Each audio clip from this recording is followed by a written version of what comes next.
Marites.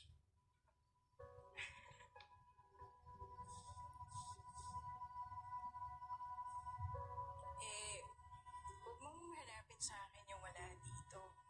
Ako yung nandito eh. Pinagluto na kita ng hapunan tapos pinlansya ko na rin yung uniform mo para bukas. Nasikaso kita.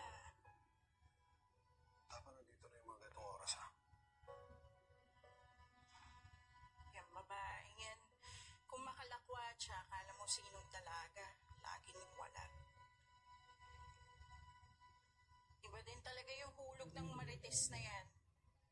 Mabuti pa umupo ka na dyan. Malapit na itong matapos. Paghahain na kita.